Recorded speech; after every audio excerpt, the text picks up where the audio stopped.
Selamat pagi, kembali lagi bersama saya, Deborah Nanda Susilo di Berita Menarik. Pada hari ini, saya akan membawakan berita tentang global citizenship atau yang kita kenal dengan kewarganegaraan global. Kewarganegaraan global memiliki makna luas, mengacu pada seseorang yang mengutamakan identitas masyarakat di atas identitasnya sebagai warga negara.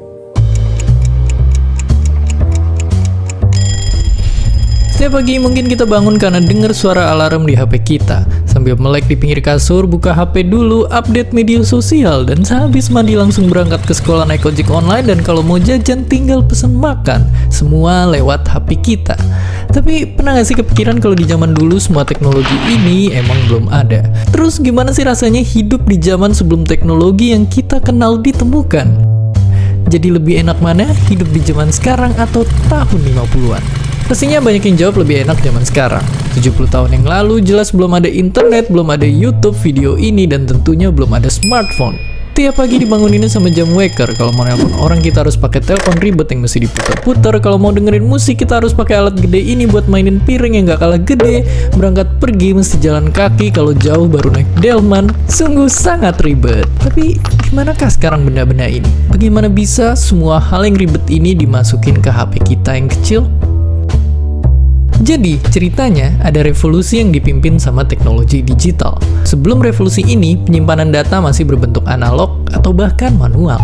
Buat ngirimnya juga belum canggih-canggih banget. Tapi dengan teknologi digital ini pastinya semuanya jadi lebih cepat dan praktis. Tapi bayangin dulu kita nyimpen data-data masih ditulis di kertas, sedangkan satu CD bisa nyimpen data sama dengan 19 meter tumpukan kertas. Dan akhirnya zaman sekarang kita udah biasa banget nemuin memori 1 tera. Padahal kalau dijadiin tumpukan kertas juga bakalan setinggi Gunung Everest yang ditumpuk 3. Ini karena semua data direkam dan dikirim dalam bentuk kode angka. Dan semakin teknologi terus maju dan maju, semua ujungnya ke satu penemuan yang penting banget, internet. Munculnya internet bikin perkembangan teknologi melesat kencang. Dulu buat nonton film kita harus ke bioskop dan ngantri panjang banget buat beli tiket. Sekarang kita tinggal buka HP dan pesen tiket online. Bahkan udah ada ribuan film siap ditonton lewat sentuhan tangan. Untuk belanja dan bertransaksi kita nggak perlu lagi ke bank buat ngambil uang.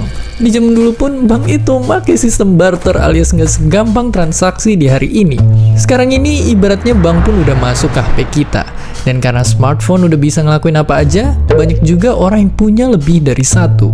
Saking banyaknya pengguna HP, kalau semua smartphone aktif di dunia dijejerin, barisannya bakal muterin bumi 10 kali. Sungguh sangat banyak. Jadi, kalau di sisi teknologi, emang zaman sekarang menang telak. Yang dulu perlu banyak tempat penyimpanan harus kesana kemari atau harus nunggu lama, sekarang ada semua di HP kita. Asal jangan sampai kecanduan stalking sosial media mantan tiap malam. Dan seperti biasa, terima kasih.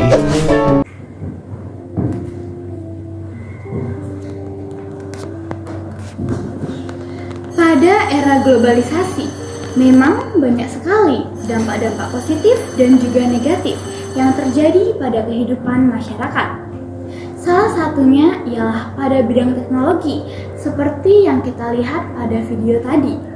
Namun, apakah globalisasi juga akan berdampak pada bidang lainnya? Tentu saja. Untuk itu, mari kita simak penjelasan berikut. Dampak positif globalisasi antara lain, yang pertama ada berkembangnya pengetahuan dan teknologi, mempertinggi pandangan hidup kerja sampai arus ekonomi yang semakin tinggi. Sedangkan dampak negatif globalisasi merupakan terjadinya kesenjangan sosial hingga pola hayati konsumtif tentu menjadi faktor yang merugikan. Nah, selanjutnya ada dampak globalisasi ekonomi, membuka mekanisme dan kesempatan investasi di kancah internasional secara menyeluruh, meningkatkan pendapatan negara dan menurunkan angka kemiskinan dunia, meningkatkan pendapatan per kapita. Wah, ternyata globalisasi terjadi pada berbagai aspek ya, yang dimana salah satu dampaknya terjadi pada bidang ekonomi. Kira-kira apa ya contoh dari globalisasi ekonomi sendiri? Contoh nyata dari globalisasi ekonomi sebagai berikut. Pertama ada produksi. Produksi yang pada umumnya ingin lebih menekankan ke arah biaya, Perusahaan akan melakukan produksi di beberapa negara untuk menekankan biaya produksi. Yang kedua ada pembiayaan, lebih mengacu pada saat melakukan pinjaman atau investasi, di mana pinjaman atau investasi ini bisa terjadi di seluruh negara yang ada di dunia ini. Yang ketiga ada tenaga kerja. Bentuk tenaga kerja dapat dijadikan contoh nyata dengan adanya para tenaga kerja asing yang masuk ke dalam sebuah negara. Lalu yang keempat ada jaringan informasi. Kemajuan teknologi yang terjadi pada zaman sekarang ini adalah contoh globalisasi di dalam bidang ekonomi dalam bentuk jaringan informasi. Yang kelima ada perdagangan. Perdagangan bebas adalah salah satu globalisasi dalam bidang ekonomi. Bentuk globalisasi ekonomi pada bidang perdagangan ini ditandai dengan adanya penyeragaman dan penurunan tarif ekspor dan impor dalam suatu negara.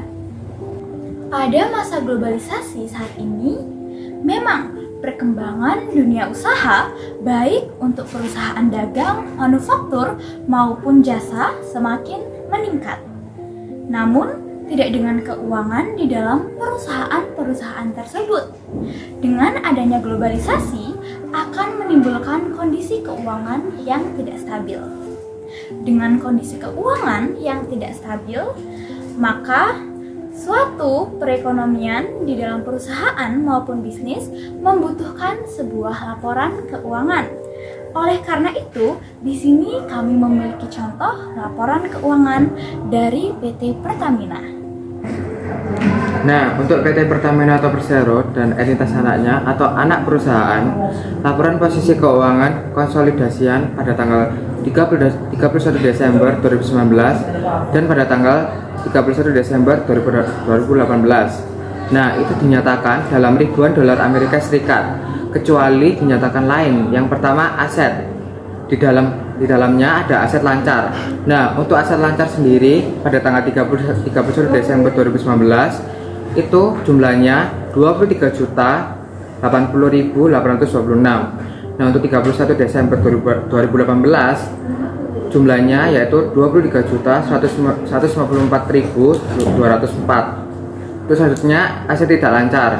Untuk jumlah aset tidak lancarnya untuk pada tanggal 31 Desember 2019 yaitu 44.5.582. Untuk jumlah aset keseluruhannya dari aset lancar dan aset tidak lancar sendiri adalah pada tanggal 31 Desember 2019 yaitu 67.086.408. Untuk selanjutnya ada liabilitas. Nah, untuk liabilitas ini ada jangka pendek dan juga liabilitas jangka panjang. Nah, untuk total seluruh jumlah liabilitasnya adalah pada tanggal 31 Desember 2019 berjumlah 35.866.927. Nah, jumlah ekuitas pada tanggal 31 Desember 2019 berjumlah 31.219.481.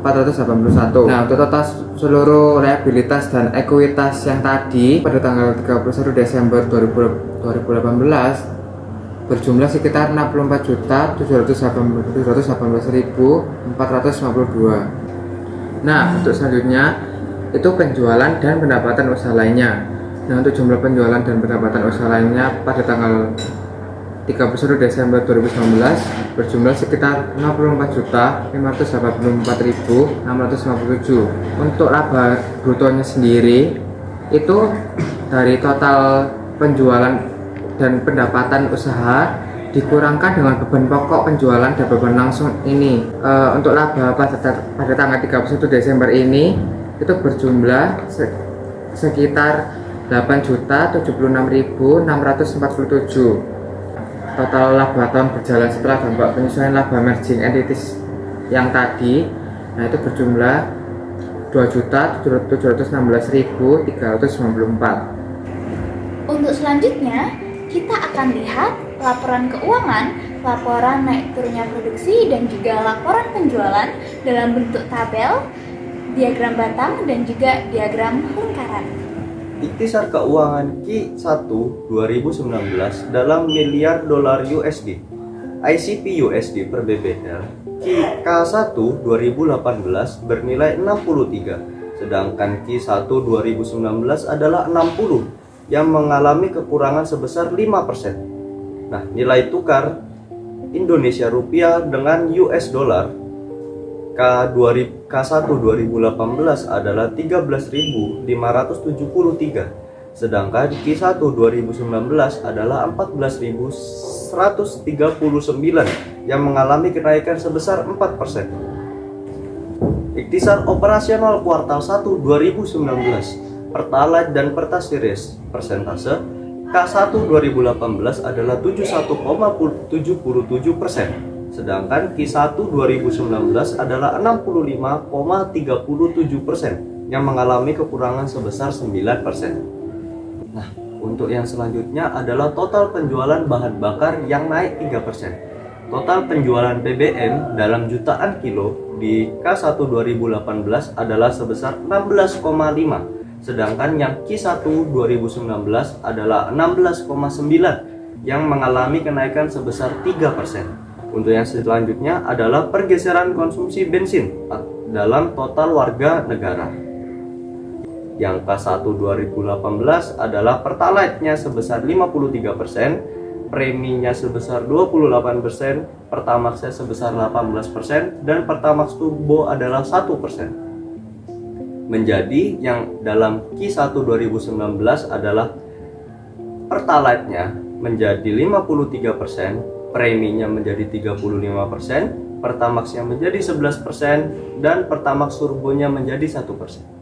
Naik turunnya produksi karena shutdown yang tidak terduga. Dalam produksi minyak harian MBOPD dalam K1 2018 adalah sebesar 388. Nah, untuk Q1 2019 adalah 417 yang mengalami kenaikan sebesar 8%. Sekian berita hari ini dari Info Menarik. Sampai jumpa.